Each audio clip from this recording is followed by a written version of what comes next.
Madhava Punya Bihari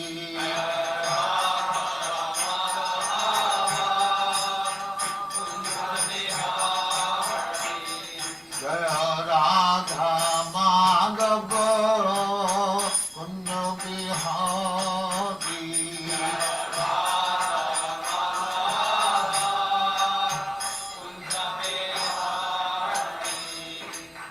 Yashodanandana Brajajana Ranjana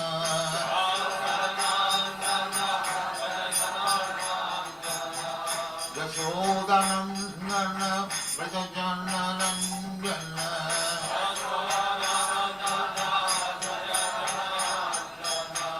Jamuna Tira Banachari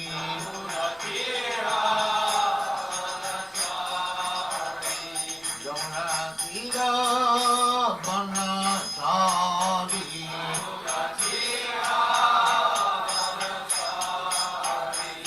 Jaya Radha Madhava Punya Bihari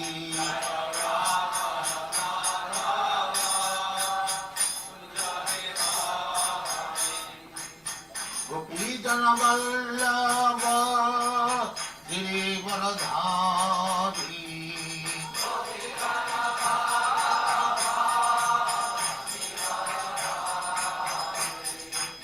Gopijana Vallabha Girivaradhari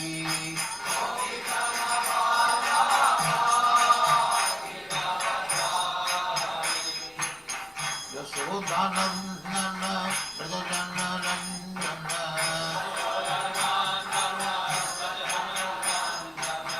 Yashodanandana Brajajana Ranjana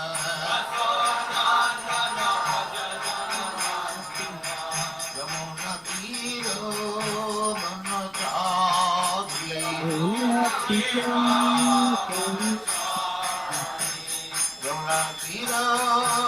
Banachari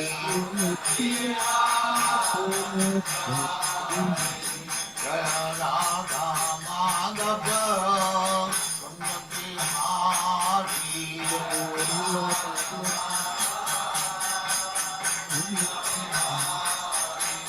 Jaya Radha Madhava Punya Bihari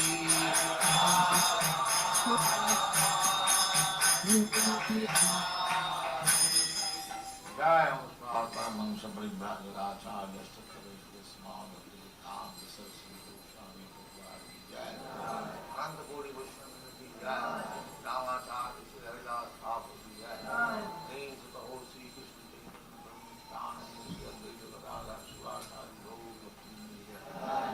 Sri Radha Krishna Bhogavna Sam Kanda Radha Kanda Vrindavan Dham ki jai, Navadvip Dham ki jai, Ganga Mai ki jai, Jamuna Mai ki jai, Guru Dwarka Dham ki jai, Swami Bhaktivinoda ki jai, all glories to the all glories to the Thank you very much.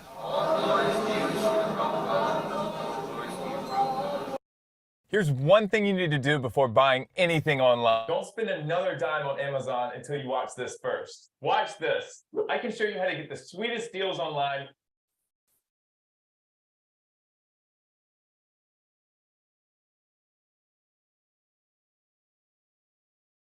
Hare Krishna, dear devotees, please accept our humble obeisances. All glories to Jagat Guru Srila Prabhupada, all glories to Gurudev, all glories to the Vaishnavi devotees. We thank you all for being here today. Today we are super blessed. We have the presence of His Grace Madhavananda Prabhu, who will be speaking to us from the Nectarian SRIMAD BHAGAVATAM. Prabhuji has been with us before, and we can't thank him enough for being with us again today. So we're going to be waiting for him briefly, and then he will start speaking. Hare Krishna, thank you so much, Prabhuji, Srimad Madhavananda Prabhu. may you unmute? We see if your audio is working okay. Can you hear me all right? Yes, very much, very clear. Thank you so much, and welcome to Hare Krishna Africa Zoom platform, Prabhuji. Hare Krishna. Thank you, Prabhu. Can you make me a co-host so I can Sure. share? Yes, I will do that. Thank you. I'm sorry, I have some health problems. I hope I'll be able to make it through this tonight. Oh, sorry. It's okay. I'm happy. Thank you. Yeah, thank you. So, So are you going to be sharing from your end? You may share from your end. You may handle it the way you want to handle it. okay, that's great. Yes. Okay. So we start? Hare Krishna. Shall we go ahead and start? Yes, please. So I'll just say a few prayers. Narayanam namaskrityam naramschaiva narotamam Dhiram saraswatim vyasam tato jayamudirayat Vedi ramayane shaiva purane bharate tatam Adavande cha madhye cha hari sarvatragiyate Mukam karoti vachalam bhangum nandayate girim Yat kripa tamaham vande shigurum dinataranam Paramananda Madhavam Om Namo Bhagavate Vasudevaya Om Namo Bhagavate Vasudevaya Om Namo Bhagavate Vasudevaya. Prabhuji, how long should we go for? Say half an hour, 1 hour, 1.5 hours, 2 hours? You tell me. Prabhu, as far and as long as you want to go, we are here for you. If you want to go for 1 hour, 1.5 hours, 2 hours, yes, we're here for you. Okay, let's just see how it goes. Yes. So, reading from SRIMAD Bhagavatam. This is Canto 2, Chapter 6, which I believe is called Purusha Confirmed, text number 4. Tadgatam vastu saranam subhagasya chabhajanam swagasya sparsha vayoscha sarvamedhasya chaivahi.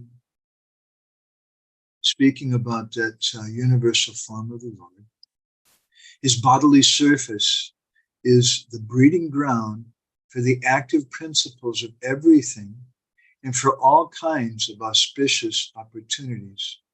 His skin, like the moving air, is a generating center for all kinds of sense of touch and is a place for performing all kinds of sacrifice. So Prabhupada gives a short purport, one sentence.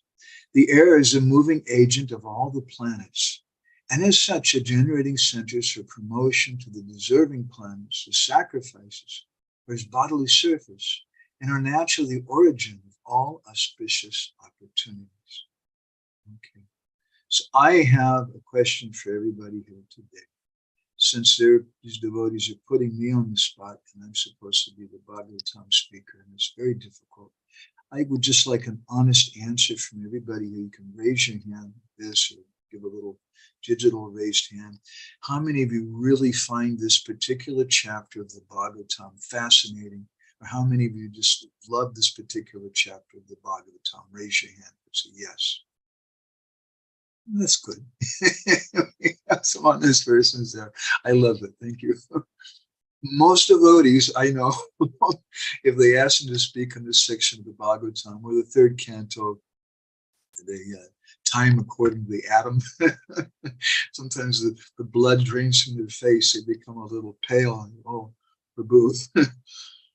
But we should contemplate the meaning of this chapter. Now, some devotees I've heard, they say that it was Srila Prabhupada who first gave this title to this chapter, this section of the Bhagavatam, chapter 5, the cause of all causes, and chapter 6, Purusha Shukta confirmed. First of all, that's not true.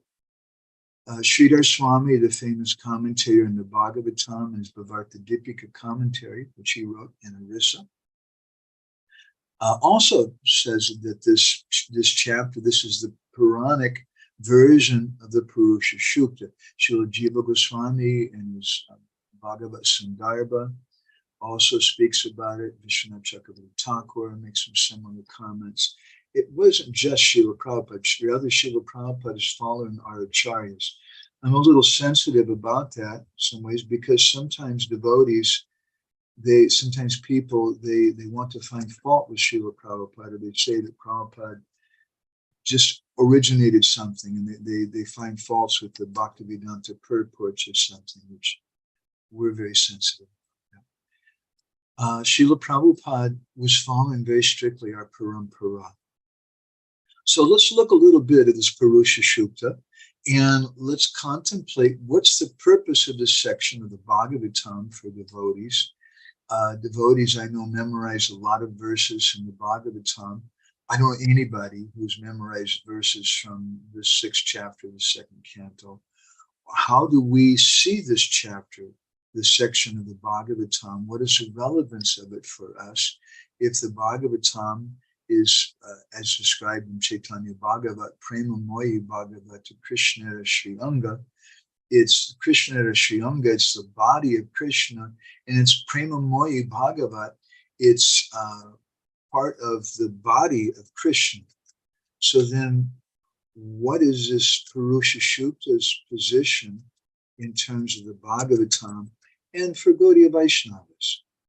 That's an important question for us. And whenever we speak about something, we should first of all understand our position by which we're approaching it. Just like, I'll give you an example. If you come to India,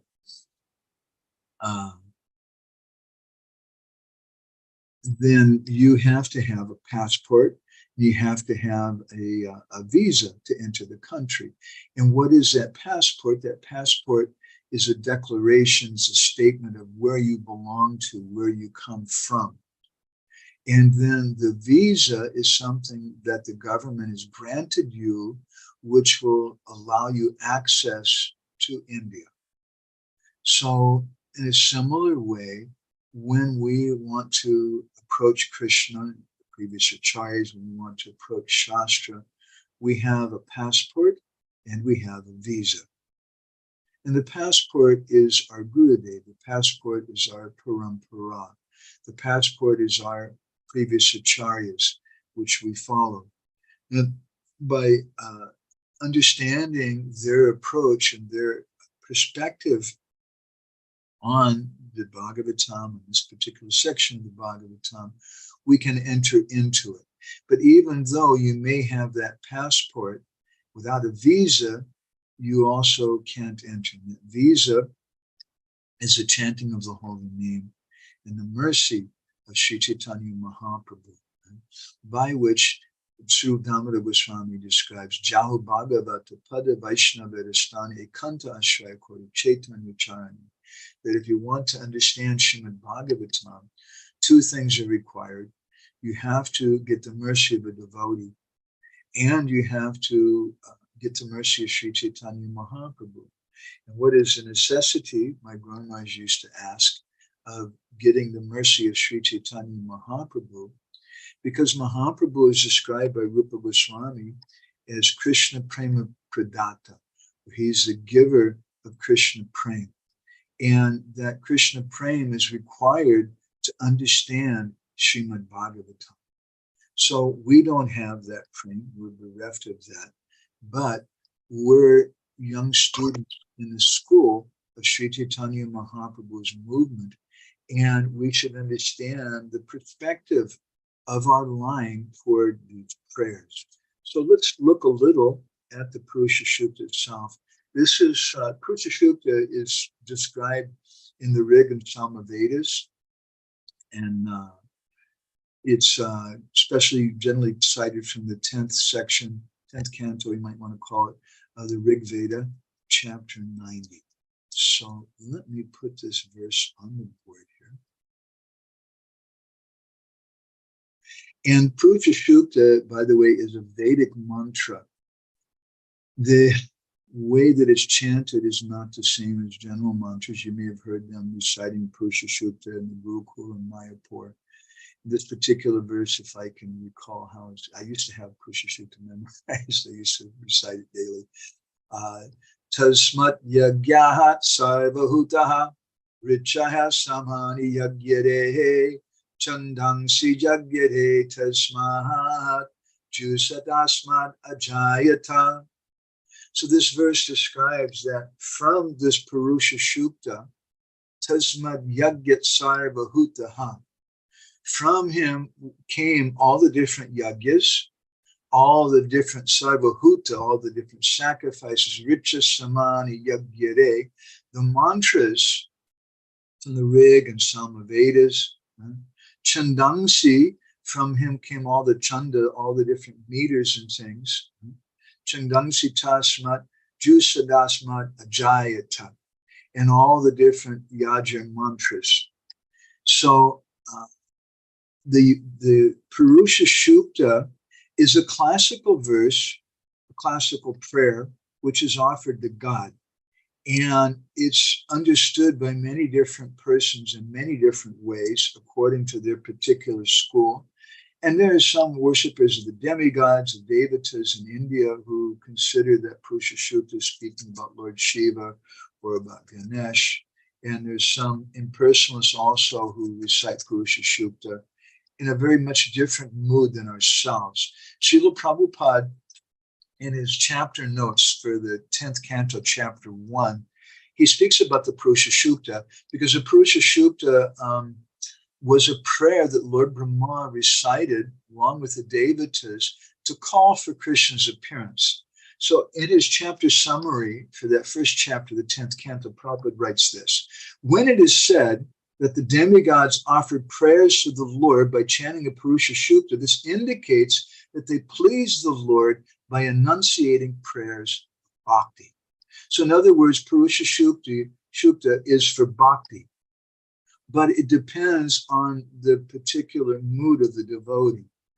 In the Chaitanya Bhagavat, Srila Vrindavan Das Thakur describes the Lord. He says, Jai Rupa Chinte Dasi, Se Rupa Hoy, that the Lord manifests a corresponding form according to the mood of his devotee. So similarly, different people will see the Purusha Sukta in different ways, just as different people see all of us in different ways. Who's in some devotees here? Rasa Vilasdas, I don't know everybody. Varaha Acharya Prabhu, Narayani Devi. You're known by different persons in different ways. And Rasa Vilas Prabhu, I don't mind me saying, but maybe your mother, when you were a little baby, she used to call you Boo Boo. And she used to tickle you and things like that. And maybe to this day, she still calls you Boo Boo. I don't know. Please forgive me. And maybe your teacher would chastise you and call you something else. Maybe you had some friends in school who called you Bandhu or Bhai, our dear friend.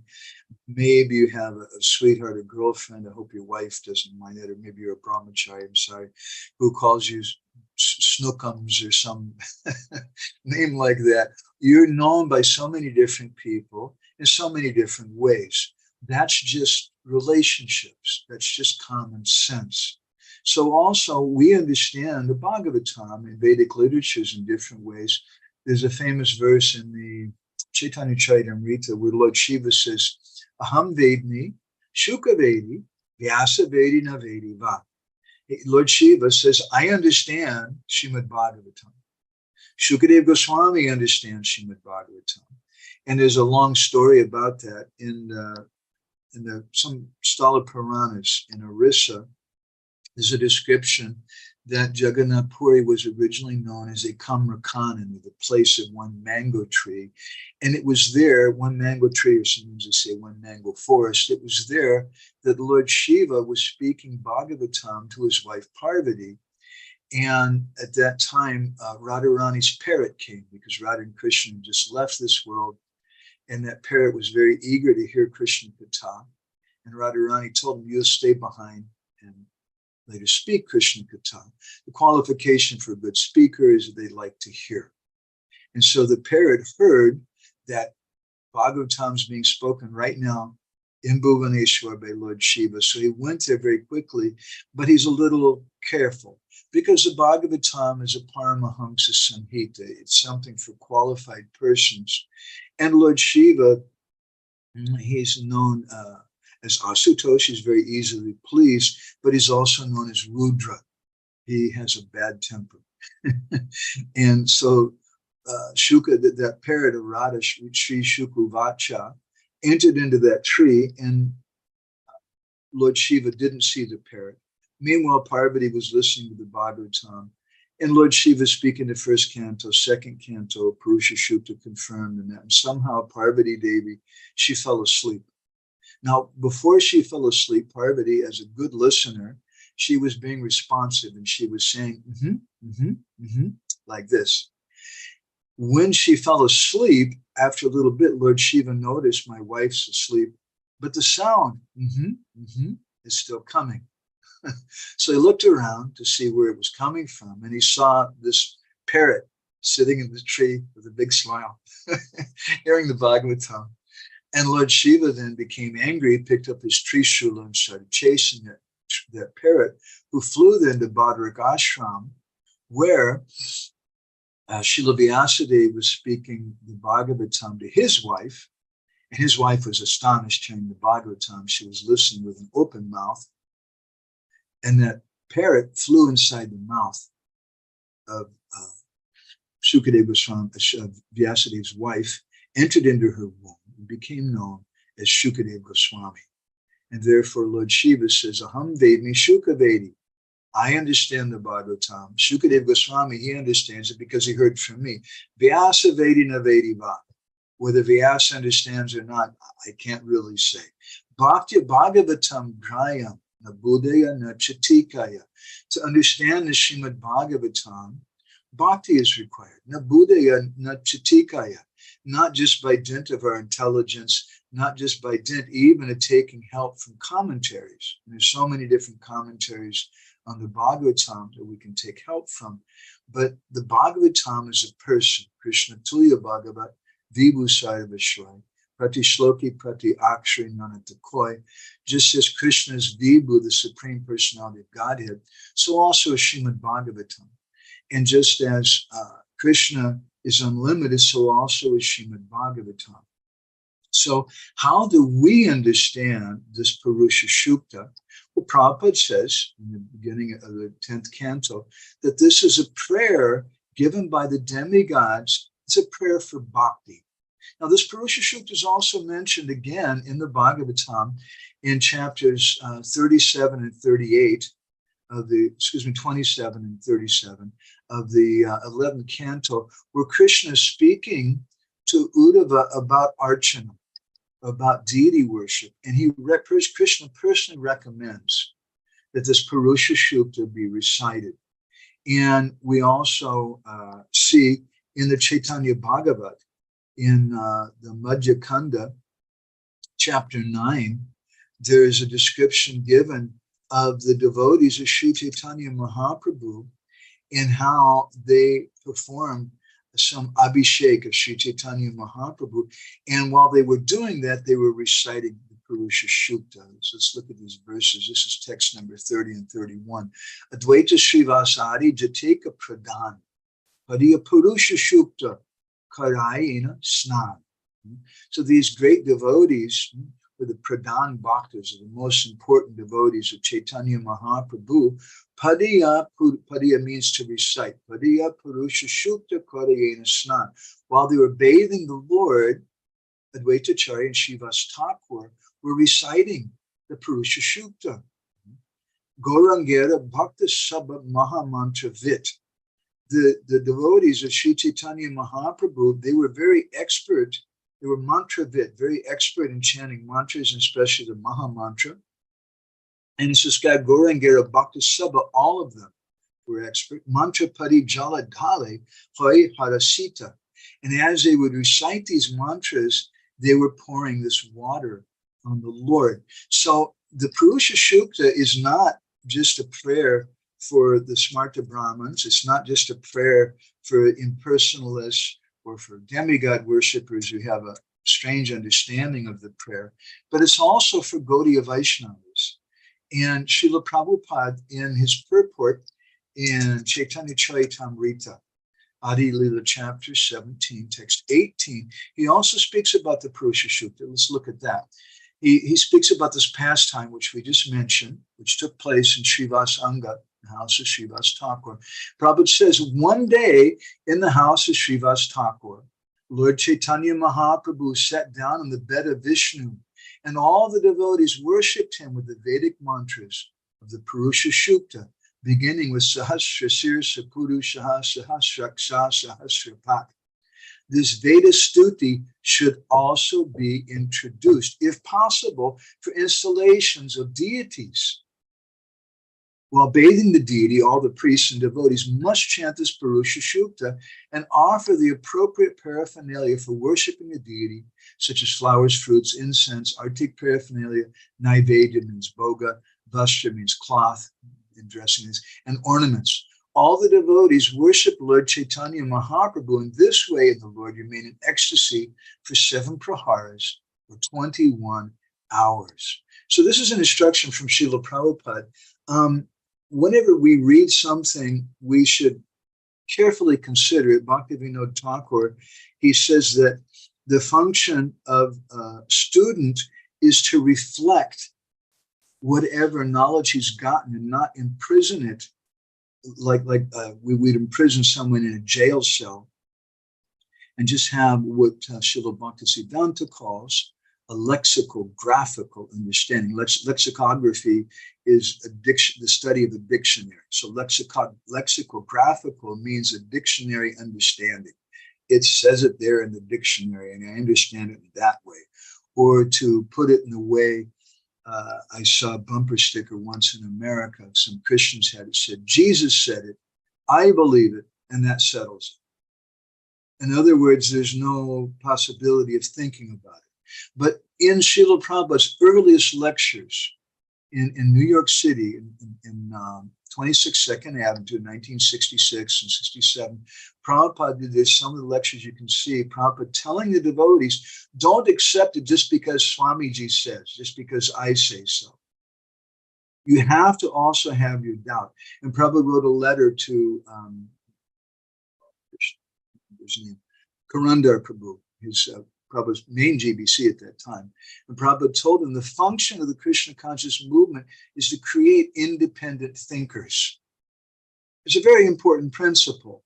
In organized religion, in mundane religion, people just blindly follow. But within Krishna consciousness, we all have an individual relationship with Krishna. It's not that we're all going to go and everybody's all going to be the same. We go to the spiritual world and we're all going to have exactly the same t-shirts and shoes, and we're going to be part of the ISKCON team, and you'll be able to see because of our colors or whatever that we have. We're all going to be different, and different devotees will have different relationships and different services with Krishna. So that's a very important principle. It's a difficult principle for new devotees, just as a small baby, a small child. You want the child to grow up and be a thinker, but when the 2-year-old baby is crawling around and putting everything in its mouth, and it crawls underneath the sink and picks up a bottle of bleach, you don't go to the baby and say, yeah, go ahead and drink it if you think so. The former president of the United States thought it would be a good way to get rid of COVID. And you don't speak to the baby like that. Rather, you tell the baby, no, don't do that. And if the child says, why not? You don't explain about poisoning and death and this, and it's too complicated. You just say, because I said so. So in a similar way, new devotees in our movement were protected by bhakta leaders and temple presidents and different persons. And we're told a lot of times just to follow what we're instructed. But that also causes problems. In New York City, on one occasion, the GBC who was there, and who was also the temple president, introduced the standard of offering eggs to the deity. And some of the devotees were very disturbed by that, so they left the temple. Some other devotees said, well, anyway, he's the temple president in the GBC, whatever he says, we should just do, and they were quiet. When Srila Prabhupada came, he was furious. And he chastised the temple president, GBC, and he also chastised the devotees who left. Why did you leave? If you understood this was wrong, you should have done something. And he chastised the devotees who were quiet and who stayed and didn't do anything. He said, you shouldn't be blind followers. In the Bhagavad Gita, one purpose, Srila Prabhupada comments that blind following is also condemned. So we should consider what these things mean. I'd like to just offer a little thought in this regard. In this purport, Srila Prabhupada says very clearly, if possible, for installations, this Vedic study should be also introduced, if possible, for installations of the deities. Now, this is something when I first came to my Guru Maharaj, Govinda Maharaj, I'd already been in ISKCON for over 10 years, been initiated before. And my service prior to that, to coming to him for many years, was being like a purohit and doing yajnas and deity installations and different ceremonies and things, mostly for Hindus and that. And so when I came to him, he engaged me in installing the deities of Radha Gopinath and Bhubaneswar. And so I've had some experience, although I don't do that service anymore. There's a lot more qualified people than me, so don't ask me to do that. But I have some experience in some, I know people who do these things, and it's very rare for the most part that devotees chant Purusha Shukta at the installation of the deities. In fact, to my knowledge, it was never done during the time of Srila Prabhupada. But Srila Prabhupada said here, it should also be introduced. So from this, I would suggest that we can learn something that Prabhupada, what he did when he installed the deities of Jagannath, Baladev, Subhadra in San Francisco, there was no abhishek, there was no fire yajna, there was no mantras chanted, there was no prana pratishta, which is where you call the Lord to enter into the deity. They didn't even dress the deities, just they chanted Hare Krishna and they lit a candle. And everybody waved the candle. It took turns, all these dirty, moochy, crazy, drug-intoxicated hippies were taking the candle and waving it in front of the deity. And that was the installation. And that's a fully bona fide installation, because the real installation of the deity takes place when Krishna's pure devotee comes before the deity. When we begin to worship, sometimes devotees, they say, I remember one temple I used to visit, and they told me, in a different country, they used to say that we have Jagannath, Baladev, Subhadra here, but it's okay. We don't have to have such a strict standard because they're not really installed. But I had a problem with that because they had Mangal Artik every day. They offered Bhoga every day. They did Artiks every day. They would worship them during the Sunday feast program. And those deities had something like, 15 or 20 Rath Yatra festivals in that particular country they would take them to. So if you say the deity's not installed, then what are you doing? Is it just idol worship? No, the deity is installed. How is a deity installed? Well, if you're going to offer incense to a deity, you go and purchase a deity in Loy Bazaar. And then you offer incense to the deity. Why are you offering incense? Well, simple answer, you're offering incense because you consider that the Lord is there. If you didn't think he was there, why would you offer the incense? Right? Now, you may be making a formal contract with him. I'm going to worship you every day and offer you 16 upacharas or 32 or 5 or whatever. That's another matter. But when you offer that thing, unless you're doing idol worship, you're offering it because you consider the Lord is there. So this installation Srila Prabhupada performed was a bona fide installation. But here we see Srila Prabhupada expressing his desire that something would happen a little differently later on. So let's go on with our study about Purusha Shukta. What is a Purusha Shukta for? Who is it for? How do we understand it as devotees? One thing is for deity worship, as we're hearing, but who is it really for? In Madras in 1972, there was a conversation with Srila Prabhupada and Malati and her husband Shamsundar, Prabhupada's very early devotees. And Malati was asking Prabhupada, what class of impersonalists are worshiping the Purusha Shukta? And Prabhupada asked that they're worshiping the universal form. And then Prabhupada replied, the universal form is not impersonal. That's personal. It's also a manifestation of Krishna. Malati became a little confused. She said, but in one of your purports, you're saying that the impersonalists, they're worshiping the universal form. And Prabhupada says they are advised. They're advised to worship the universal form. So the Purusha Shukta is not really, in one sense, for devotees. I don't know. We have a lot of devotees here in this discussion today. How many of you have pictures in your home of the Purusha Shukta? How many of you have pictures of the universal form, and that's like a big thing you want to worship? I ask the same question sometimes when we do fire yogas. I ask the devotees, how many of you have a picture of deities in your house? Everybody raises their hand. And then I ask them, how many of you have a picture of a sacred fire? Nobody. And I ask, why not? And why don't we hear more about the sacred fire? Why don't we hear more about Purusha Shukta and the universal form in the writings of our 6 Goswamis, in the commentaries in the Bhagavatam? Because the devotees of the Lord, they're not so inspired by that form.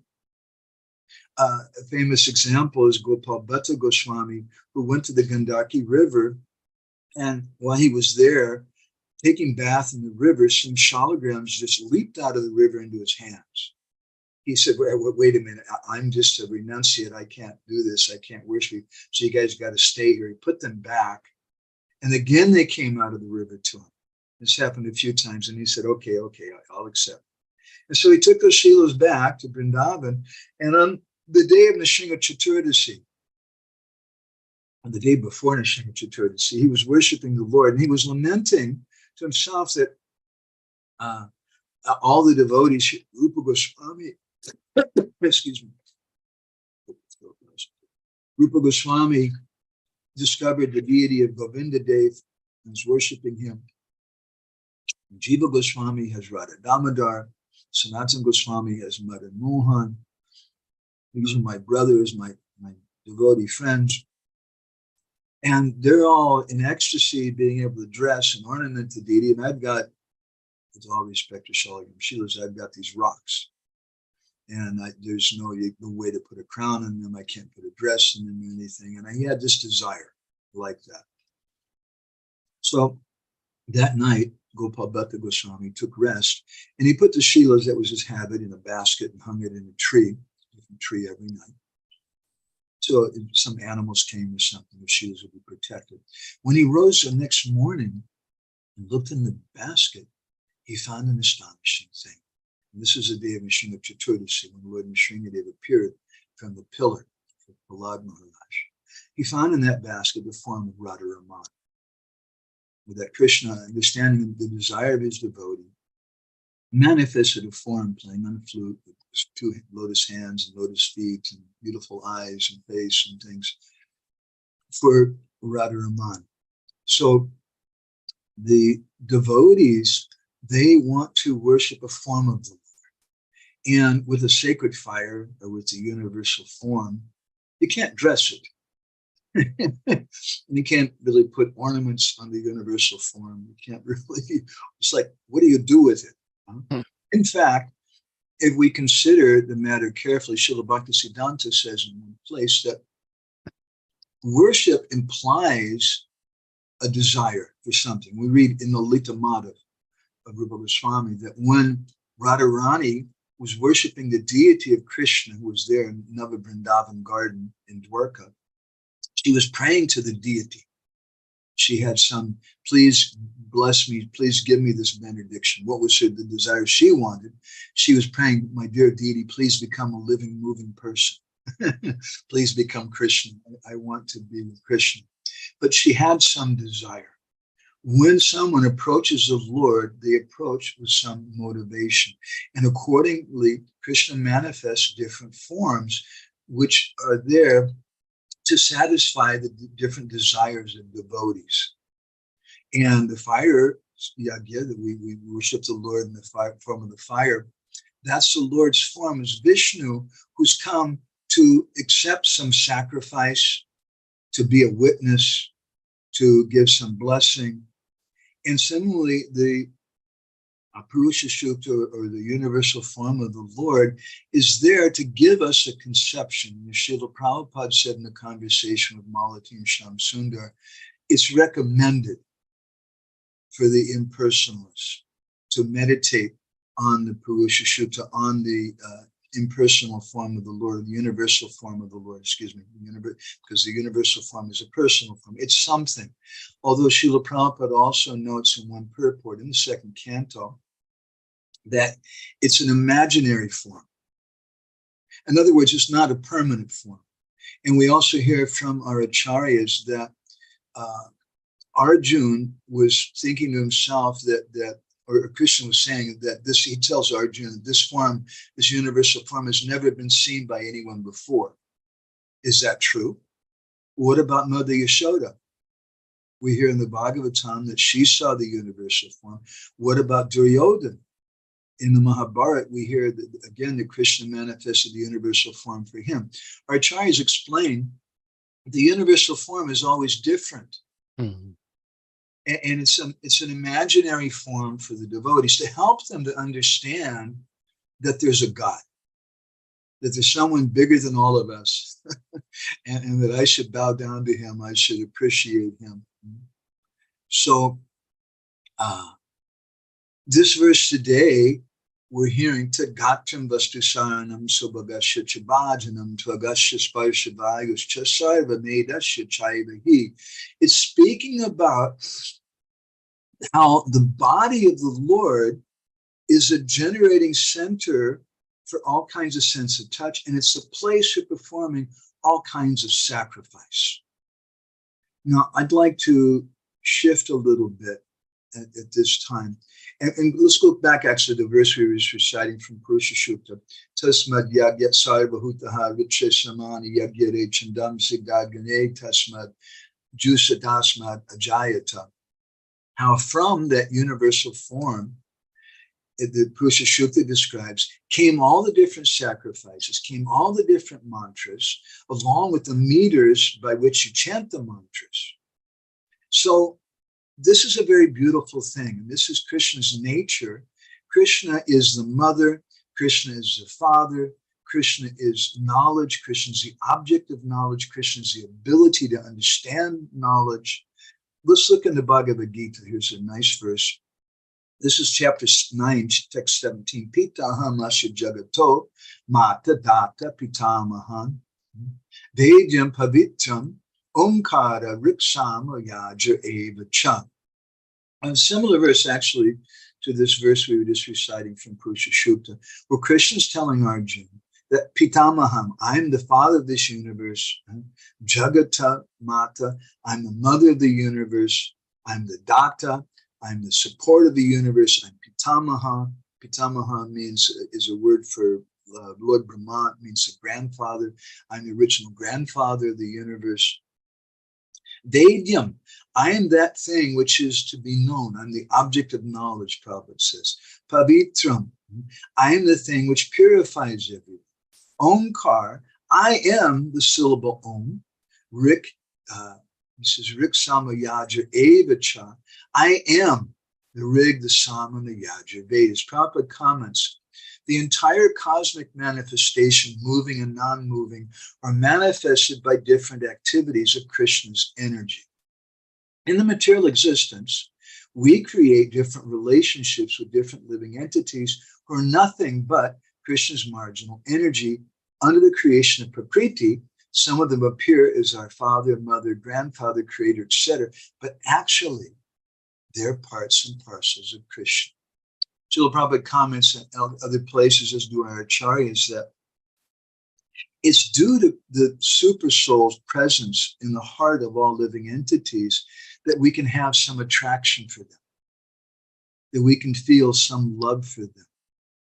So here Prabhupada is saying, under the creation of Prakriti, Some of the living entities were nothing but Krishna's marginal energies. Some of them appear as our father, mother, grandfather, creator, etc. But actually, they're all parts and parcels of Krishna. So we want to see like that, not in the sense that the impersonalists see, who think that Sarvam called Idam Brahma. They think that's the Mahavakya of the Vedic literatures, that everything is Brahman. But rather, we consider that Krishna is Param Brahma, and that we're Mamayvam so Jiva Loke, we're tiny fragmental parts, but we're all parts and parcels of Krishna. As such, Prabhupada goes on, these living entities who appear to be our father, mother, etc., are nothing but Krishna. In this verse, the word Bhakta means creator. Not only are our father and mother parts and parcels of Krishna, but the creator, grandmother, and grandfather, etc., are also Krishna. Actually, any living being part and parcel of Krishna is Krishna. All the Vedas, therefore, aim only toward Krishna. The subject matter which helps us purify our constitutional position is especially Krishna. Similarly, the living entity who is inquisitive to understand all Vedic principles is also part and parcel of Krishna, and as such is also Krishna. In all the Vedic mantras, the word Om, called pranava, is a transcendental sound vibration and is also Krishna. And because in all the hymns of the four Vedas, Sama, Yaja, Rig, and Atharva, the pranava or Omkar is very prominent, it is understood to be Krishna. So this is one of the lessons that we're getting from Purusha Sukta and from this section of the Bhagavatam. We're reading this verse. Let's look at the verse again from today. I'll just read the translation. Speaking about the universal form, his bodily surface is a breeding ground for the active principles of everything and for all kinds of auspicious opportunities. At the same time, his skin is a generating center for all kinds of sense of touch and is a place for performing all kinds of sacrifice. So in that sense, in the language of Srila Bhaktisiddhanta Saraswati, from an article that we'll turn to in a few minutes, he says that he indicates that the Lord is both the legs as well as the ground on which we are to walk at all. Krishna is the object of sacrifice. But at the same time, Krishna becomes a sacrifice. He manifests both things. Otherwise, what would be the hope? If for Krishna, Pitamaham Asha Jagato Mata Data Pitamaha, he's our father, our mother, our support, the grandfather, he's everything. And devotees should understand that. But how the neophyte devotees, or how the persons who at one time at least were impersonalists and who are Vedavadis, the followers of the Vedic literatures, how they see the Purusha Sukta, how they see this section of the Bhagavatam, and how we see it are very different.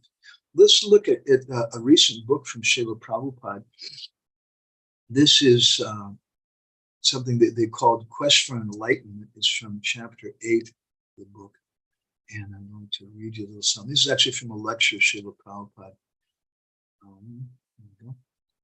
Prabhupada's giving some directions in a letter to devotee how to worship. He said, the second picture on your altar should be one of the Panchatattva, Lord Chaitanya, and his four leading associates. And then he explains, Lord Chaitanya is the incarnation of God for this age.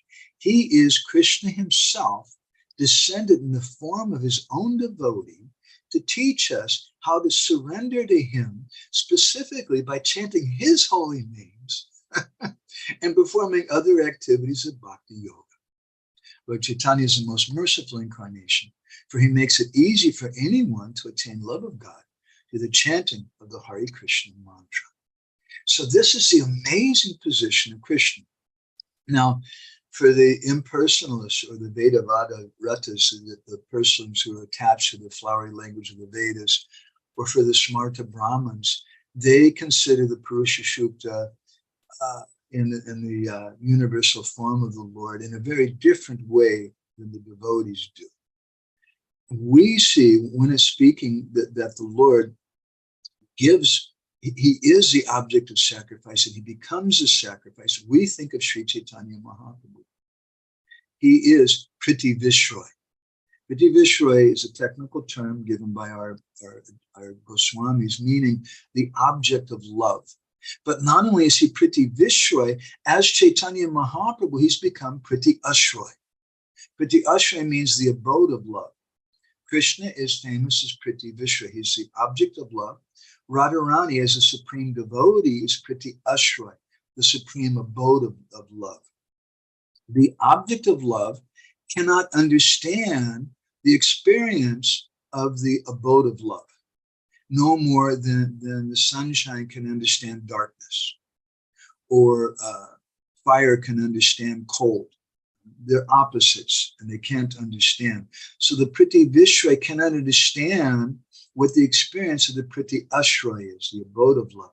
But he develops a greed. And Kaviraj Goswami describes Shiradaya Pranaya Mahima Kiddisovanayaya Visvadyogena Bhuta Madhuri Makidisovama Dia Sokyam Chashamana the Baba the Kiddi Sambiti Loba the Baba Jasamajani Sachigarva Sindhu. There were 4 desires that Krishna had in Dwarpa Yuga which were not fulfilled as Krishna avatar. When Krishna himself came, Swayam Rup Govinda, the original form of the Lord, there were still 4 things which were not, he didn't understand, he couldn't taste. He wanted to know what is Radhaya Pranaya Mahima, what is the nature of Radharani's love for me, Pranaya Mahima. What is Bhuta Madhurima, what is the sweetness that she sees in me? And Rasad, what is it that she tastes by worshiping me? Krishna himself couldn't understand these things.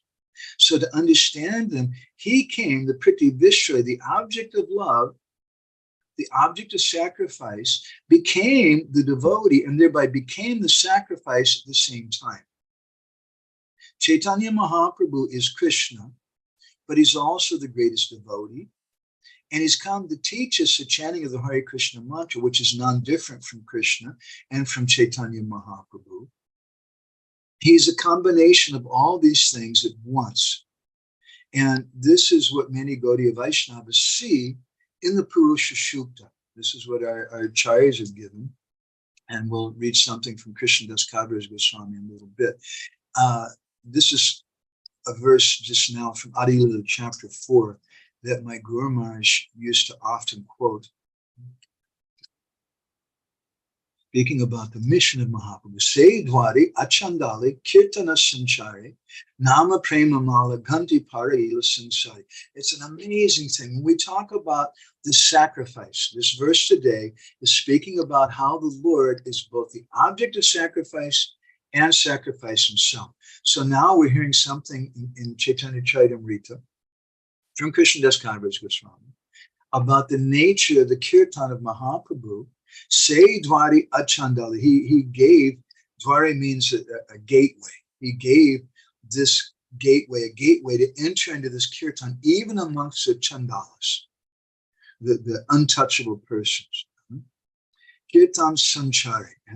He infused, he gave them this holy name, but it wasn't just the holy name. In previous yugas, the name was given. Actually, if you study later in the 6th canto of the Bhagavatam, there's some description given in one verse how even in such a yuga, there are some rishis who chant the holy name. But the problem, our acharyas have commented, is that they're more attracted by yagya and things like that. They don't really have so much faith in the holy name, so they don't stress it. And we don't hear about that in that age. In his Krishna Samhita, Bhaktivinoda Thakur similarly describes different holy names, different mantras of the name, which are given in Satya Yuga, Dwarpa Yuga, and Treta Yuga, and how in this Kali Yuga, it's the Hare Krishna Mahamantra. So, but in this age now, it's not an ordinary name. But Chaitanya Mahaprabhu has taken the holy name and Prema Mala Ghanti Padare Samsare. He's taken a thread, just like when you make a garland you take a thread and a needle and you put it through the flowers. So the flowers are the holy name, but what is the thread that's holding it all together? That thread is Krishna Prema, which holds together. And this is, all of a sudden it's become a new thing. So he's come giving his own name. He's coming and chanting his own name.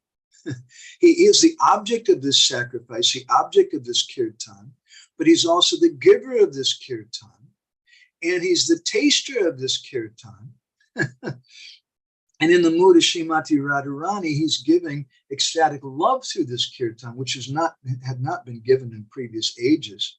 There was kirtan, which Jiva Goswami describes as chanting, but sankirtan. Jiva Goswami in Bhakti Sandarbha says it means samyak kirtan. Samyak means complete.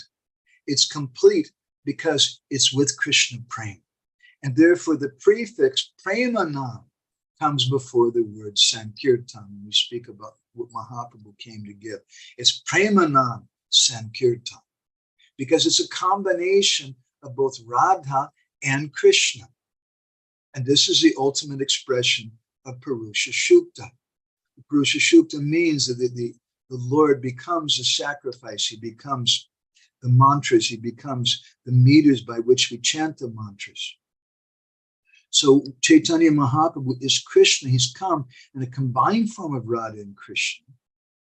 And he's giving love for himself through his own name, which Parliya Samsari, he's garlanding, he's putting on the entire material world. Krishnadas Kaviraj Goswami goes on to explain in the next verse how the Lord both assumed the sentiment of a devotee and preached bhakti at the same time. Let's look at this verse. E mata bhakta bhava kori angikare. That Mahaprabhu, it's amazing. This is a real purport of Purusha Shukta. He's a sacrifice, and he's the object of the sacrifice. He came and he accepted the mood of a devotee, and apani achari bhakti kori de prachar. He preached devotional service, he preached about bhakti, and he practiced it himself. So this is the ultimate expression of Purusha Shukta. Again, in the Chaitanya Charitamrita, there's a beautiful verse. This is in the Anchalila chapter 18, where Krishnadas Kaviraj Goswami speaks about the nature of this Krishna Prema that Sri Chaitanya Mahaprabhu has come to give. Let's look at this. He says, Krishna re nachaya prema bhakta re nachaya apani nachaya tine nachi ekatani. Nachaya means to dance. Krishna re, this prema, Krishna re nachaya prema, ecstatic Krishna prema makes Krishna dance. Bhakta re nachaya, it makes the devotees dance. And then apani nachaya, Krishna prema also dances. Tine nachi ekatani. And this way, all three of them dance together in one place. Our vision of Purusha Shukta is not something impersonal and we just meditate that the mountains are Krishna and the taste of water is Krishna. We also do that. Prabhupada once, he said that if a drunkard simply thinks that the taste of wine is Krishna when he drinks, then that drunkard will make some advancement. So we're not against that. But as Srila Prabhupada told Malati and Shyam Sundar, this is advised for the impersonalists.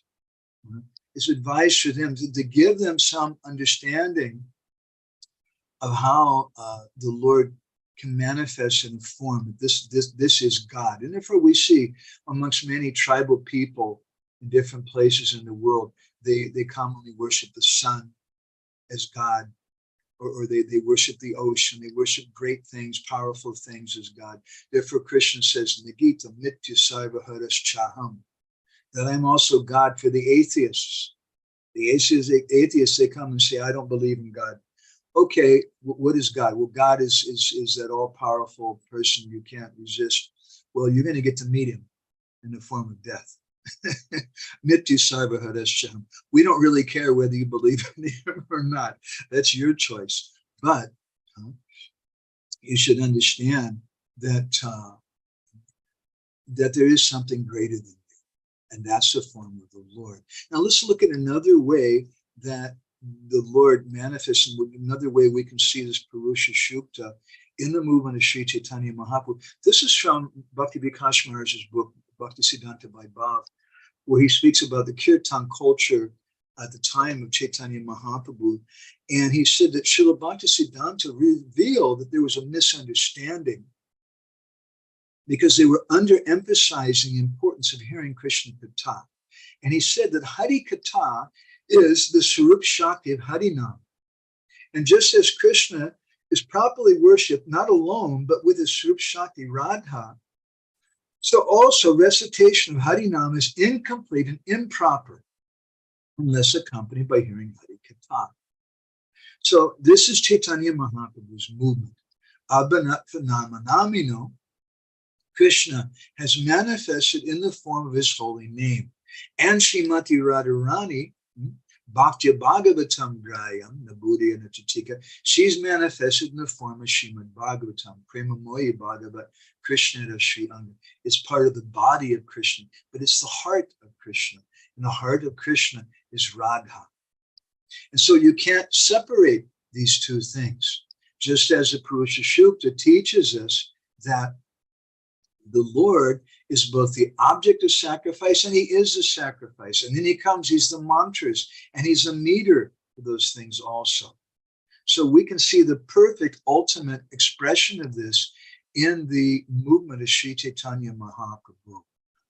There's a beautiful description again in Adi Lila chapter 4. I think it's probably my Guru Maharaj's favorite chapter, Chaitanya Charitamrita. That chapter is kind of a very important foundational chapter for Chaitanya Charitamrita and for the whole conception of Mahaprabhu. Text number 192 describes about the beauty of Krishna and how the beauty of Krishna is predicated, you know the word predicated, it's based upon the love of the gopis. You can't separate the two from each other. Gopi Shobha Deki Krishna Shobha Bhara Jata. That when the gopis, when they see Krishna, they see that Shobha Bhara Jata, the great beauty of Krishna and body, it increases more and more and more. Their love increases. And then what happens? Krishna Shobha Deki Gopira Shobha Bhari Tati. When Krishna sees the love the gopis have, his beauty increases, and then the love of the gopis increase more. And later on in Madhya Lila, chapter 21, Kaviraj Goswami says, Gopi Bhava Dharapana. Dharapana means a mirror. That the love of the gopis is like a mirror. My Guru Maharaj used to call it the Sadhvidvaya Darpana. When Krishna wants to see himself, when we want to see ourselves, and I want to think about what I would look like if I had a little bit of hair, then I go and I look in a mirror. So Krishna can't look in a mirror. He can look in a mirror, but the mirror cannot properly reflect the beauty of Krishna because that mirror is only one dimension. So when Krishna wants to see his own beauty, he has to go and take help from the Sadhvidvaya Darpana, or the mirror of the heart of his pure devotees. And this is spoken about here in this verse. Gopi Bhava Dharapana. The mood of the gopis, the love of the gopis is a kind of mirror. Nava Nava Kshana Kshana. And it's newer and newer every moment. Tada Agi Krishna Madhurja. Done Kore Huda Hudi. Bari Mukha Nahi Mudi. Nava Nava Donhara Prachura. Prabhupada translates, both the gopis and Krishna are complete. Okay, they're not incomplete. The gopis' ecstatic love is like a mirror that becomes newer and newer at every moment and reflects Krishna's bodily luster and sweetness in a newer and newer way. Thus, the competition increases. Since neither give up, their pastimes become newer and newer, and both sides constantly increase. So the ultimate expression of the Purusha Shukta, where the Lord manifests both the object of sacrifice and the sacrifice itself, as well as the means to accomplish that sacrifice, the ultimate expression of that Purusha Shukta, without a doubt, is found in the pastimes of Sri Chaitanya Mahaprabhu. You won't find Purusha Shukta described very much in the writings of our acharyas. Again, I've done a little research on this. We used to recite this prayer every day for some time. It's given, this commentary is mentioned on this 5th and 6th chapters of the 2nd canto of Jiva Goswami and Vishnu Chakravarti Thakur. They mention Purusha Shukta. Jiva Goswami and Bhagavat Sandarbha, he explains how different verses correspond with different verses from Purusha Shukta. Actually, he's quoting from Sridhar Swami. That's given then. And then Baladev Vidyabhushan's commentary on Vedanta Sutra, naturally, he also cites Purusha Shukta in a few places. But other than that, our Goswamis haven't said very much about it, except in one very interesting place. In a book, which generally speaking, our acharyas kind of consider to be a little bit off limits for devotees. This is a book called Govinda Lilamrita by Krishnadas Kaviraj Goswami, which is a wonderful collection of the pastimes of Radha and Krishna during the Asasatya Vikar, the different pastimes of Asasatya Prahar, the different 8 times of the day. But as my Guru Maharaj once commented to me, this book is quoted extensively in Chaitanya Charitamrita. We should know something about this book. So I'm just going to tell you a little summary of a pastime from the 15th chapter of the Govinda Lilamrita and how this relates to the Purusha Shukta. So Krishna performed the Rasa Leela, and the gopis, they danced for one night of Lord Brahma. Sahasra Yuga Paryantam Maharya Brahmano Vadu, the 8th chapter of the Gita says 1,000 ages taken together, 1,000 days. That's one day of Lord Brahma. So the gopis were a little tired. Krishna took them into the water of the Radha Kund. And the gopis were playing there in the water. And Krishna was looking at all the gopis. And the gopis, they were a little fearful. And Krishna was pulling them down in the water. And Nandimukhi and Brindadevi and Danisha and different gopis, they were standing on the bank because there was a water fight that started between Krishna and the gopis. And Nandimukhi and Brindadevi and Danisha and others, they were standing, Radhe ki jai, Radharani ki jai. They were glorifying Srimati Radharani and shouting for her victory, her defeating Krishna. And at the same time, Madhu Mangal, who's one of Krishna's Priyanarmasakas, he has an intimate relationship along with Subal and Kundalata, Krishna's cousin. They were on another platform. They were showering flowers, desiring Krishna's victory. So then, Kaviraj Goswami says, began a great water battle between Krishna and the gopis.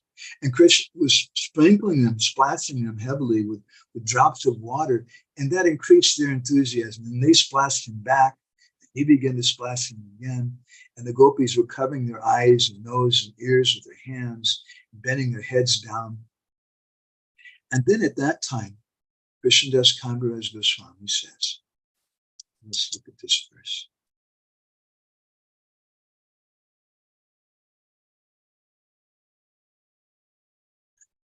Richakareva sahasrane chitam tasam cha sundarya vilokane hari sahasra padatvam atantike gato sahasra bahutvam iho pabuyane.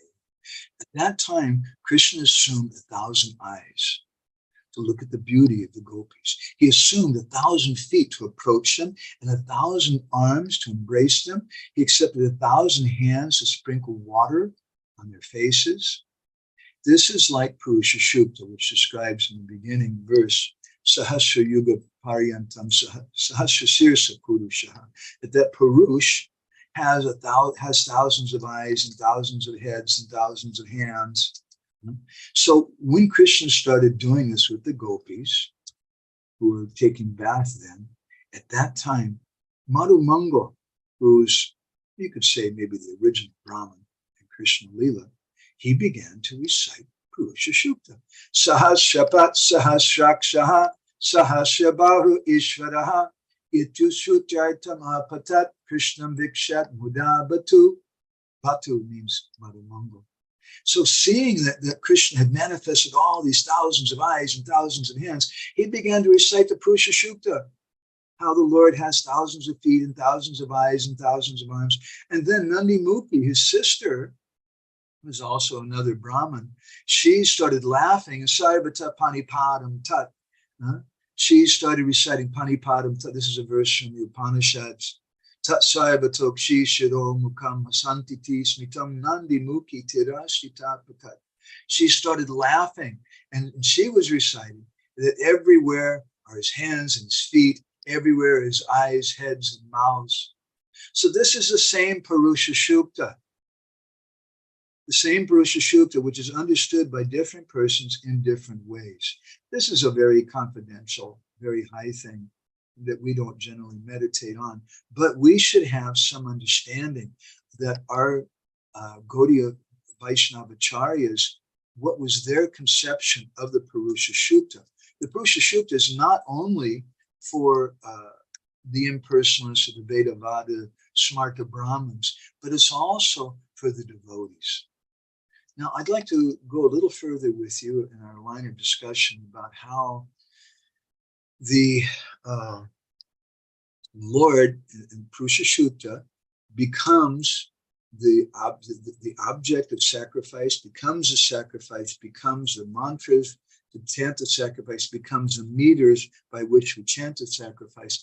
This is from an article written by Srila Bhaktisiddhanta Saraswati Thakur. Let's see who else is present here today. Leela Purushottam is present here. He's going to like this. He knows Leela Purushottam attends some of their classes. And this is from an article that Leela Purushottam likes very much, and he knows it's one of my favorites. It's called The Associates of Sri Chaitanya. And it's an article where Srila Bhaktisiddhanta explains the first verse of the Chaitanya Charitamrita and how the Lord manifests in 6 forms, Panchatattva plus Guru. And he explains that if one wants to understand Chaitanya Mahaprabhu, he has to approach him through these 6 different features. Otherwise, it's not possible. And then he begins to speak about Guru. So let's hear what he says. This is a very high language. I'm going to break us apart, and we'll explain it as we go along. The Guru is the embodiment of the manifestation of the divinity to the pure, receptive spiritual essence of the disciple. That's a real mouthful, isn't it? We try to memorize that one. So what is a guru? Guru is the embodiment when the divinity manifests a body. That's Gurudev. Who does he manifest to? The pure, receptive. That receptive is important. Purity is important. The pure, receptive spiritual essence of the disciple. What is the spiritual essence of the disciple? In the language of my Guru Maharaj, he used to say, Atma Krandana, or the crying of the soul. That's the pure, receptive spiritual essence of the disciple. When we're hankering to know the Lord. So Gurudev, he's the embodiment of the manifestation of that divinity who manifests to the pure, receptive spiritual essence of the disciple. Okay, everybody can understand that? Let's go on to the next sentence. The Guru is the real and original recipient of the truth. Okay, he's the real recipient of the truth. He's the original recipient of the truth. The truth is manifest through him. He communicates, he communicates his knowledge to the disciple. That's the function of the Guru, right? The Guru, he's the original recipient of the truth. The function of the Guru is he communicates that knowledge to the disciple. But there's a problem. The disciple is too small a particle. Maivam so jiva loke jiva bhuta sanatana. Krishna says the jiva is a tiny, tiny particle. And that small particle, the jiva, is too small by himself to receive the whole truth. We can't understand it. Jiva Goswami begins his Bhakti Sandarbha by explaining the same subject matter. The jiva, the disciple, is enabled to receive Krishna or receive that truth through the power of the Guru. Okay, by the power of the Guru, the disciple is able to receive it. The Guru, as it were, takes the disciple by the hand and guides him on his every step on the plane of the absolute. So unless Gurudev takes us by the hand and guides us on every step of the plane of the absolute, we can't function. He says it's perpetual tutelage on the part of the disciple. It's eternal study. The disciple is an eternal student of Gurudev. This fact may be expressed in another way. The cognitive faculty of the individual soul can have no ground to stand upon unless the divinity himself condescends to be the legs as well as the ground on which he's to stand to function at all. Okay, let's break that apart. Srila Bhaktisiddhanta is such an amazing genius, isn't he? The cognitive faculty of the individual soul, our ability to be able to perceive spirit. That's what we're trying to see. Cognitive faculty means the ability to perceive something. The cognitive faculty of the individual soul can have no ground to stand upon.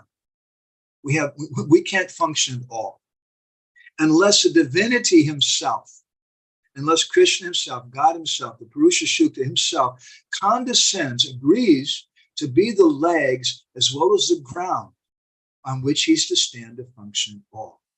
This function of the divinity is performed by the Guru. So the Guru manifests two forms here. The ground and the legs. What is the ground? Diksha Guru is Sambandha Datta. In fact, he is a Sambandha. He is our connection with Krishna. That connection is the ground. That's what we're standing on. The Siksha Guru is Abhideya Datta. He's a personality by which we can walk. So unless Krishna agrees to manifest as Gurudev, unless the divinity himself condescends, agrees to be the legs as well as the ground on which he's to stand to function at all, then we can't perceive. We cannot perceive the absolute truth.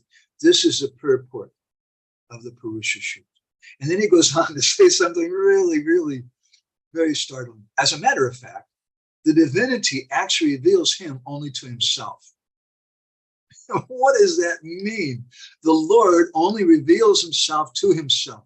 That's the function of Guru. Therefore, Acharya Mam Vijanaya Navamanyeta Karichet, Krishna tells Uddhava in the 11th canto.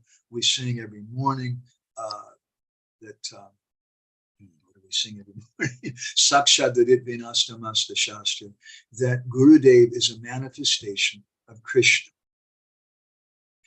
Not that he is Krishna, but he's a manifestation of the energy of Krishna.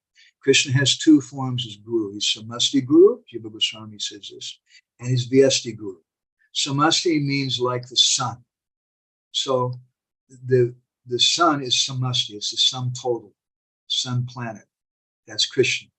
Vyasti means a ray of light or kiran of the sun. When I open the curtains in the morning, and the rays of the sun come into my room, I say the sun is entering my room. It's very beautiful. But there's a difference between the kiran, the ray of sun entering my room, and the sun planet. If the sun planet entered my room, then I would be burned to ashes. But the rays of the sun, which manifest differently throughout the universe, thus Guru. Guru is a manifestation of Krishna, the Shakti of Krishna. He's manifesting in different places in different ways. So in this sense, the divinity actually reveals him only to himself. And then he says another thing which you're going to get a big headache from. He says the individual soul is a separable constituent of the Guru. Oh my God, what does that mean? It sounds very impersonal. The individual soul is a separable constituent of the Guru. It is only when he happens to be associated by his own free choice with the Guru in a completely dependent manner that he can be on the plane of the Guru's service, divinity. So this is what Srila Prabhupada was speaking about in that purport, 917 of Bhagavad Gita, which we were reading, as an explanation of Purusha Shukta, how everything is Krishna. Krishna is our father, Krishna is our mother, Krishna is everything. And the individual soul is a separable constituent of the guru. And when that soul is associated by our own free choice in a completely dependent manner, it's only at that time that we can become on the plane of the Guru's service of the divinity.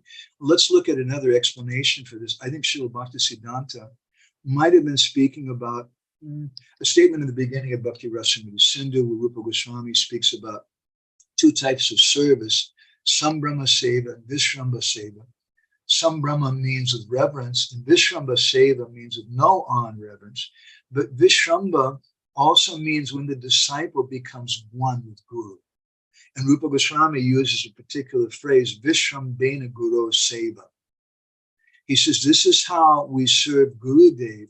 We become one with Gurudev. Not that we merge with Gurudev like the impersonalists think, but we become one, that the mood of Guru enters into our heart. Sanatana Goswami in Hari Bhakti Vilas, in the first philosophy, speaks about rules for the disciple. He says that Advaitam cha Parityaga. Advaitam cha Parityaga. Parityaga means to give up. That a bona fide disciple should never think they're non-different from their guru. But at the same time, Shanvatashraya Nityam Granatascha Suchesitam Kalena Natadirgena Bhagavan Visate Hridi. The second canto of chapter 8, we'll be hearing about this in a few weeks, I think, in your group. Prabhupada says that people who hear the Bhagavatam regularly and are taking it very seriously, then Krishna enters into their heart. When we hear properly from Gurudev, then Krishna enters into the heart. And it's Krishna Lilastava. Sanatana Goswami describes this in a beautiful way. He says, Rupa Namashrita Vishta. 4 words, Rupa Nama Ashrita Vishta. Rup means the form. Nam means the name. Ashrita means when someone's taking shelter. Ashraya. Ashrita Ashraya. When someone takes shelter of the form and the name of the Lord, Tate Krishna Bhaji Kori Guru Seva, when you do this as a service to Gurudev, then something happens.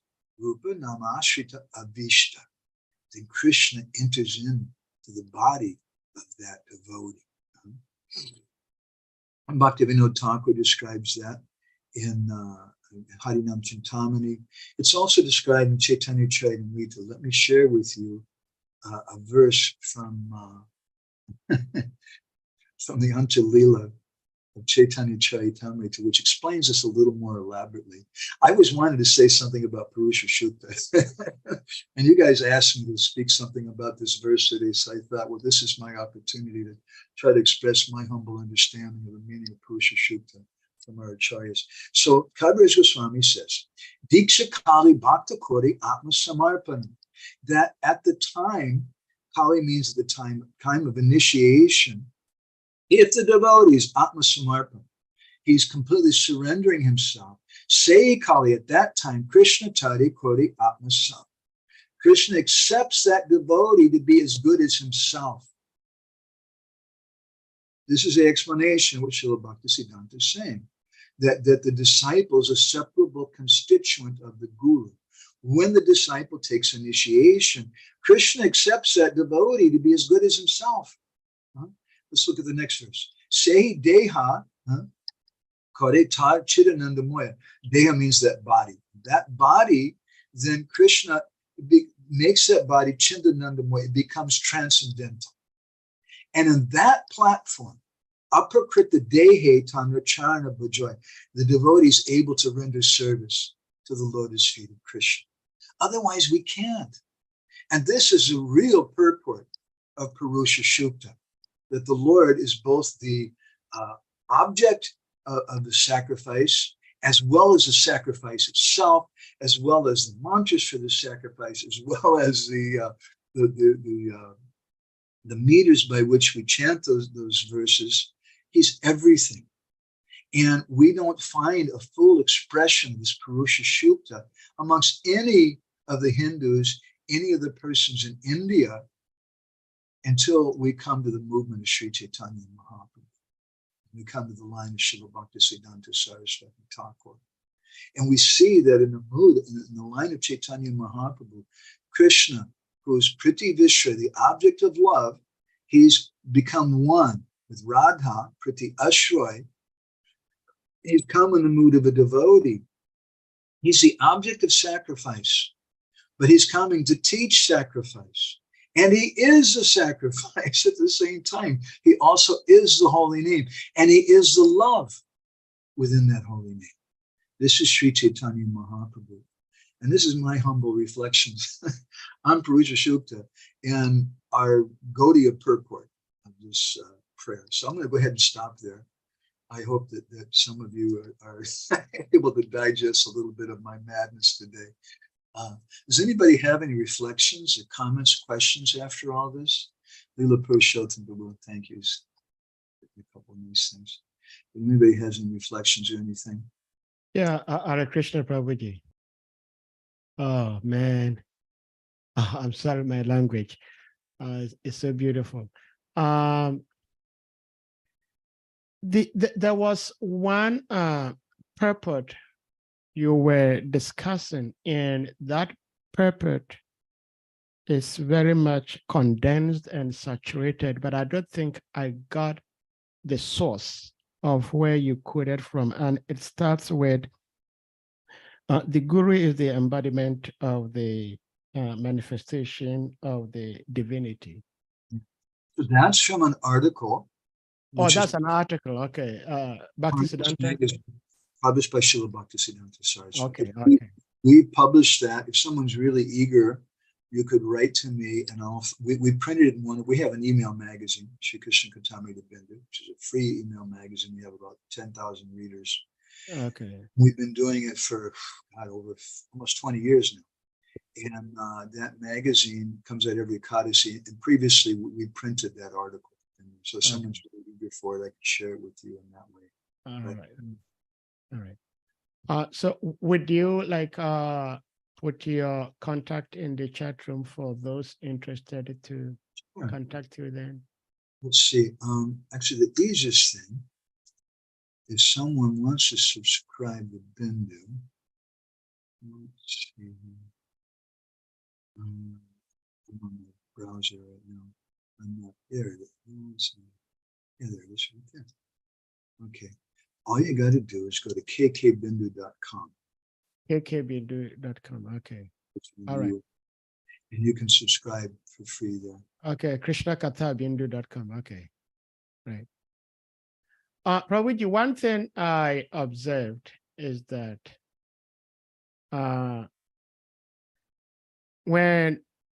before you started speaking, you had indicated you're not feeling very well.